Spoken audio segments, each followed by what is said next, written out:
অত কথা শোনার সময় নেই মা। কি কেন এত কিছুর উত্তর আমি দিতে পারছি না। মান্নাতকে ডাকো, ফোনটা ওকে দাও। তোর কি সন্দেহ হচ্ছে নাকি যে মান্নাত বাড়িতে নেই? যেটা বললাম সেটা না করে আবার তুমি প্রশ্ন করছো আমাকে। না না, তুইও তো তখন থেকে পুলিশের মতো জেরা করে চলেছিস। আচ্ছা দেখ, মান্নাত বাড়ি ছেড়ে কোথায় যাবে বলতো? আমরা ছাড়া ওর কে আছে এখানে? এমন ভাবে বলছো যেন ওর সম্পর্কে সব জেনে বসে আছো তুমি। তাছাড়া ফোনটা ওকে দিতে তোমার প্রবলেমটা কি বলো তো? না, আমার প্রবলেমের কি আছে? তুই যখন ডেকে দিতে বলছিস নিশ্চয়ই ডেকে দেবো, তবে ওকে কি জিজ্ঞেস করবি সেটা ভেবে রেখেছিস তো? মানে আমি বলতে চাইছি, যে মেয়েটা সারাদিন বাড়িতে থাকে তাকে কোথায় বেরিয়েছো জিজ্ঞেস করলে তার মনে কি হবে সেটা ভেবেছিস কখনো? মায়ের কথাটা খুব একটা ভুল না। কি জিজ্ঞাসা করবো আমি মান্নাতকে? তাছাড়াও একদিন নীলু যেতে ঘাগড়া পড়েছে বলে কি রোজ রোজ সব পরে ঘুরবে নাকি? তা আবার অপলার বাড়িতে? না না, আমারই মাথাটা গেছে। কিরে, লাইনে আছিস তো? ডাকবো মান্নাতকে? না থাক। না না, গলাটা শুনে আস মিটিয়ে নে, নইলে আবার ভাববি যে মা মিথ্যে কথা বলছে, মান্নাত বাড়িতে আছে কি, তাই না? চান্স পেলেই পেছনে লাগাটা বন্ধ করো তো মা। শোনো, ওকে বলার দরকার নেই, আমি ফোন করেছিলাম। কেন কেন? অত কেনর উত্তর দিতে পারছি না। এমার্জেন্সি পেশেন্ট অ্যাটেন্ড করতে যাচ্ছি, এখন রাখছি।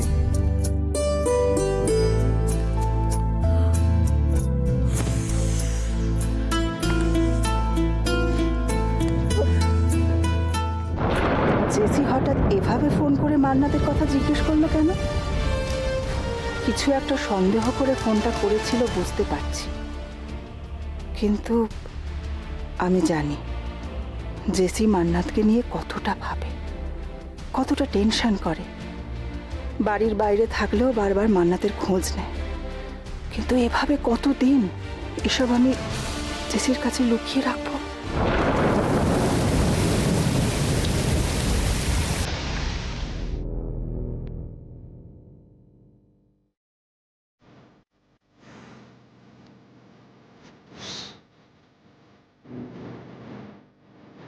মাইমা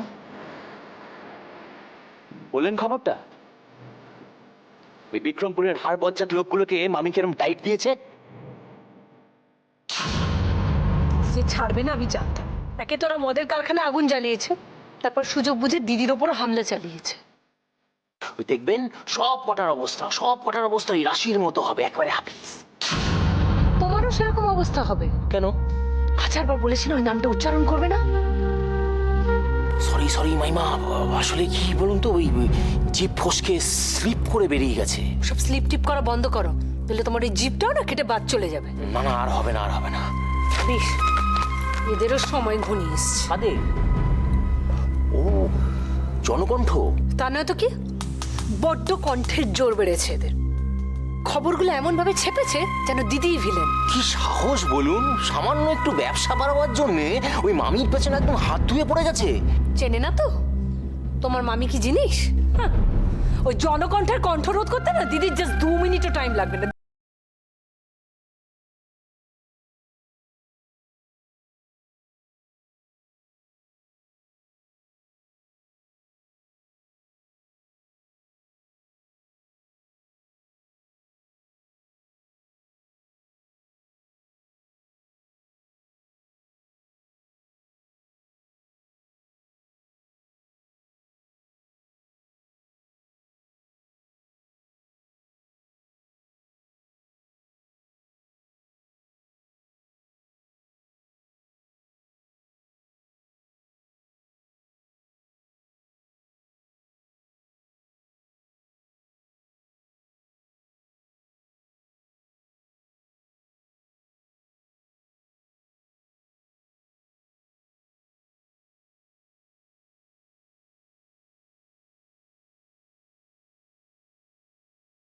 দিদি, আমি আর পলাশ মানে একটা ভুতুড়ে গলা শুনেছি। হ্যাঁ শুনেছি। বেশ, না শুনেছি। না আমি সত্যি শুনেছি। হঠাৎ শুনলাম ওই রাখে হরি মারে কে। গরমে মাথা খারাপ হয়ে গেছে নাকি? আরে গরমে মাথা খারাপ হয়নি মামি। ও মামি আমার কথা শোনো, আমি আর পিতা মাইমা দুজনেই স্পষ্ট শুনেছি, আর গলাটা না খুব চেনা চেনা। ওই ওই ওই ওই ওই আরে দূর। ও মাইমা, আরে আমার কথা তো বিশ্বাস করছে না, আপনি যান না, বলুন না। আরে দিদি ঠিক বলছে, ঠিক বলছে।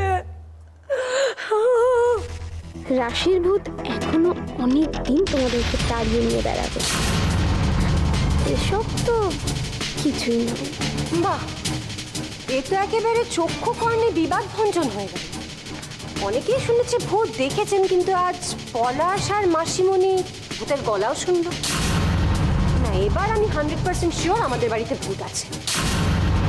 তো একটা ব্যাপার আমি কিছুতেই বুঝতে পারছি না, যে ভূতের এত বড় সাহস কি করে হলো যে অপলা রায়ের মতন একজন মানুষের বাড়িতে সে বিনা পারমিশনে এন্ট্রি নিল। স্ট্রেঞ্জ।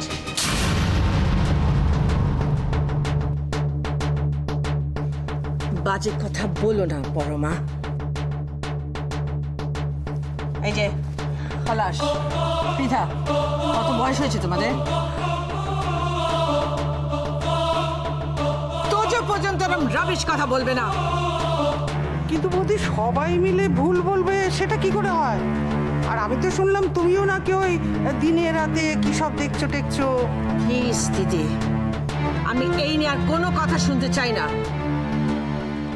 আপনার বৌমাকে যেভাবে মারা হয়েছে, না মানে যেভাবে মারা গেছেন, হতেও তো পারে ওর আত্মা এই রায় ম্যানশনে ঘুরে বেড়াচ্ছে প্রতিশোধ নেওয়ার জন্য। ও দিদি, দিদি আমার মনে হয় এটা একটা সিরিয়াসলি ভাবার মতো ব্যাপার। হ্যাঁ মামি, একবার ভেবে কি দেখো। বলছি দিদি? সত্যি তো, ভূত না থাকলে ভবিষ্যৎ কি করে তৈরি হবে বলুন তো? অবশ্য যারা নিজেদের ভগবান বলে মনে করেন তাদের ব্যাপারটা আলাদা।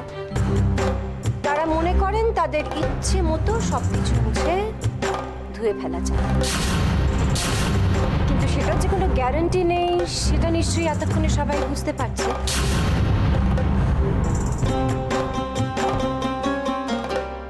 পরমা, আমি আর আমার ফ্যামিলি, ভূত, ভবিষ্যৎ সব আমি আমার মুঠোয় করে রাখি। না না বৌদি, ওভাবে বলো না বৌদি, ওভাবে বলো না। অতৃপ্ত আত্মা অত সহজে কি মুক্তি পায়? আর তাছাড়া সংসারের মায়া মমতা অত সহজে কি ত্যাগ করা যায় বৌদি?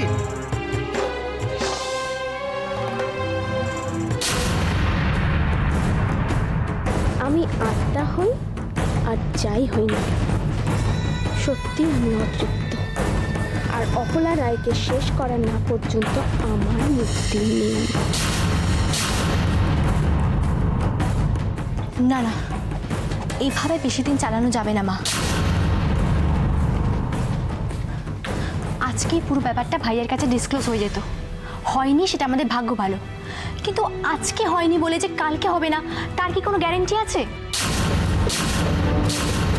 ভাইয়া জানলে পুরো দোষটাই আমাদের দেবে। এটা নিয়ে একটা তুমুল অশান্তি করবে। আর মা, আমরা এবার কতদিন মান্নাতকে এভাবে আড়াল করবো? না ও আমাদের প্রবলেমটা নিয়ে বুঝছে, না আমাদের কোনো জোর আছে ওর উপর। কেন নয় নীলু? ওকে আমরা মৃত্যুর মুখ থেকে ফিরিয়ে এনেছি, একটা সুস্থ স্বাভাবিক জীবন দিয়েছি। ওর ওপর আমাদের অধিকার কেন থাকবে না? আর যদি আমরা না থাকতাম ওর কি হতো সেটা ভেবে দেখেছিস? এসব তুমি কি বলছো মা? কি ধরনের কথা এগুলো? এটা আমার কথা নয় নীলু, মান্নাত 1000 বার বলেছে আমাদের ঋণ নাকি ও সারা জীবন দিয়েও শোধ করতে পারবে না। ওর ওপর নাকি আমাদেরই একমাত্র অধিকার। হ্যাঁ, ও বলেছে, এটাও সবসময় বলে, আমি জানি। তা বলে ভাইয়ের কথা ভেবে তুমি কেন এরকম স্বার্থপরের মতো কথা বলছো মা? আমি তো তোমার কাছে এটা কোনোদিনও এক্সপেক্ট করিনি, করবও না। কিন্তু মান্নাতের কাছে আমার অনেক এক্সপেকটেশন আছে নীলু। মা, আমিও করি কারণ আমার ওকে ভালো লাগে। আর সত্যি সত্যি ও যদি আজকে আমাদের একজন হয়, তাহলে আমার থেকে খুশি আর কেউ হবে না মা। তা বলে তুমি ভাইয়া ওর জীবন ফিরিয়ে দিয়েছো বলে তার বিনিময়ে ওর কাছ থেকে কিছু আশা করতে পারো না মা? এটা কোনো দেনা পাওনার ব্যাপার নয় মা। হ্যাঁ আমি জানি এটা কোনো দেনা পাওনার ব্যাপার নয়, এটা আমার ব্যাপার। একজন মায়ের ব্যাপার, সেটা বোঝা তোর পক্ষেও সম্ভব।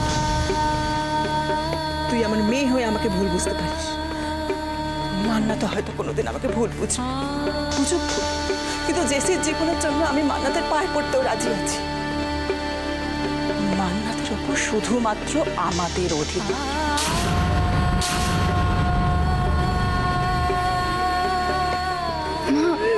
মা তুমি কাঁদছো কেন?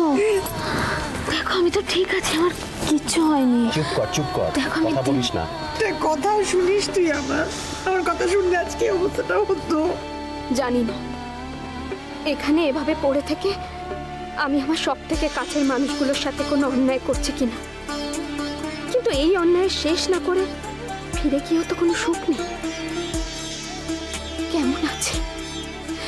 কেমন আছে মা, বাবা, ছোটকা, গোলগোলরা কিভাবে আছে ওরা? ওদের সঙ্গে যে একবার দেখা করতে যাব তারও কোনো উপায় নেই। তোমার যা যা লাগবে আমাকে বলো, হ্যাঁ?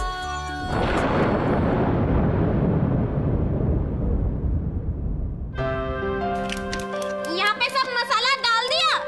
না जायफल, जैत्री कुछ भी नहीं? না না, रुको मैं लाती हूँ।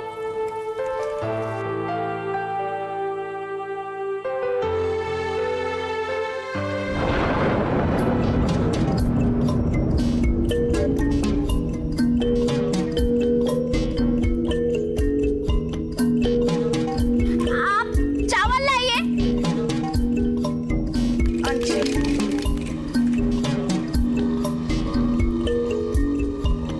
काजू काजू काजू इधर है।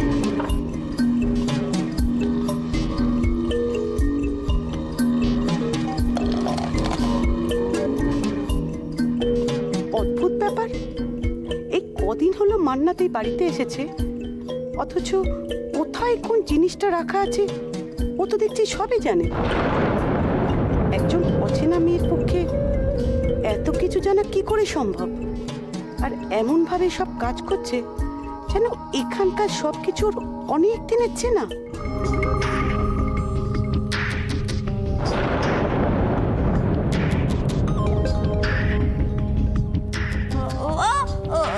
ये सब वहाँ पर रख दो।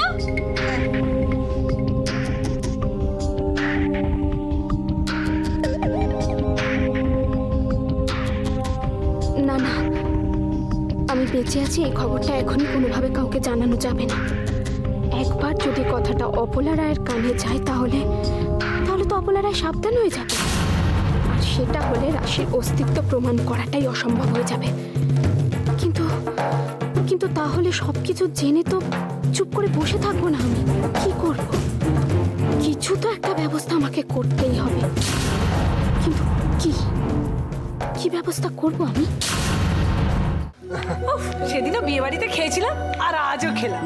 গড রুজি, থ্যাংক ইউ সো মাচ। তোর অনারে আজকে অনেক দিন পরে একটা ব্যাপক লাঞ্চ খেলাম। আমার অনারে কিনা জানি না, কিন্তু অনেক দিন পর, জানো তো, একদম ঠিক বলছো, অনেক দিন পর। কিন্তু এই খাবারটা না আমি আগেও কোথাও খেয়েছি, আমাদের বাড়িতে।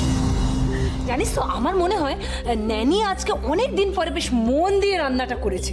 আরে দেখলি না, দিদি যে কখনো রিচ খাবার খেতে পছন্দই করে না, সেও কিরম তরিমত করে কবজি ডুবিয়ে খেলে তো। আরে কি ব্যাপার মাধুরী, হ্যাঁ? তোমার ন্যানির রান্না খেয়ে এতই ভালো লেগেছে যে একেবারে স্পিচলেস হয়ে গেছো, কিছুই তো বলছো না। না আসলে মাধুরী সব বাদ দাও, আজকে এসব বাদ দাও। এতদিন ধরে এই বাজে ওষুধগুলো খেতে খেতে না আমার মুখের থেকে একদম স্বাদ হারিয়ে গেছে। আজকের খাবারটা খেয়ে আমি খুব খুশি। কে তৈরি করেছে? ন্যানি না? আমি ন্যানিকে গিফট দেবো। ন্যানি উজ্জ্বল না থাক না, ওরা কাজ করছে, পরে কাজ করুক, গিফট আগে। ন্যানি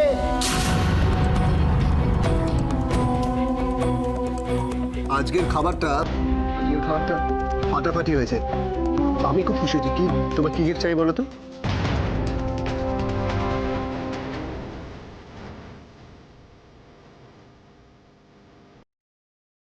আরে কি গিফট চাই সেটা বলো।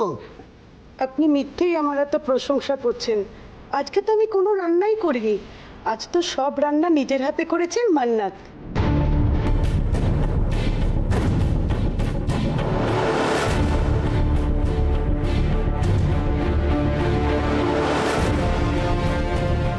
দেখো এই রান্না তুমি কার কাছ থেকে করতে শিখেছো?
হ্যাঁ ठीक है, मुझे मेरी भगवान लौटा दीजिए।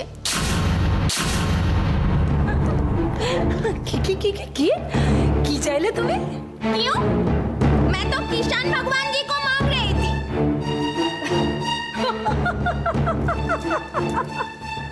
ও গড মাই গড, দিদি কোত্থেকে স্যারটা জোগাড় করেছে? ওকে বকশিস দিতে যাওয়া হচ্ছে আর ও কিশোর ভগবান। মাসিমণি, এতে তো হাসার কিছু নেই। আর সব বিষয়ে উল্টো পাল্টা কমেন্ট করার প্রয়োজনটা কি? মান্নাত, তুমি যেটা চাইছো সেটা আমার কাছে নেই, কিন্তু আমার কাছে যেটা আছে সেটা আমি দিতে পারি তোমায়।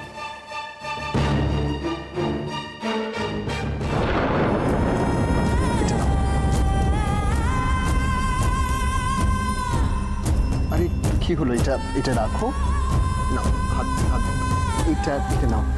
এটা দিয়ে তোমার কিষণ ভগবান বা তোমার যেটা ইচ্ছে সেটা তুমি কিনে নিও। কম পড়লে আমাকে বলো। ईमान ही खुदा है और जिसके पास ईमान नहीं वो क्या जानेगा भगवान क्या चीज होते हैं।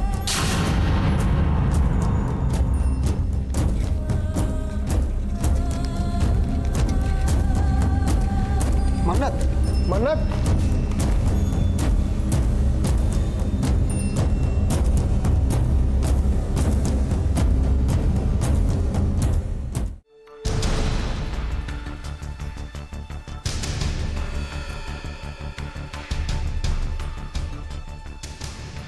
আসলে লোকজনে তো বলে যে অপঘাতে মারা গেলে নাকি আত্মার মুক্তি হয় না। হতেও তো পারে ওর আত্মা এই রায় ম্যানশনে ঘুরে বেড়াচ্ছে প্রতিশোধ নেওয়ার জন্য। কি হয়েছে তোমাদের চোখে মুখে এই অবস্থা কেন? দিদি, আমি আর পলাশ মানে একটা পুতুলের গলা শুনেছি। হ্যাঁ শুনেছি। অতৃপ্ত আত্মা অত সহজে কে মুক্তি পায়? আর তাছাড়া সংসারের মায়া মমতা অত সহজে কি ত্যাগ করা যায় বৌদি? আর আমি আত্মাতে বিশ্বাস করি। না হলে ভাবুন না, রায় ম্যানশনে এতগুলো মানুষ রাশিতে দেখে কি করে।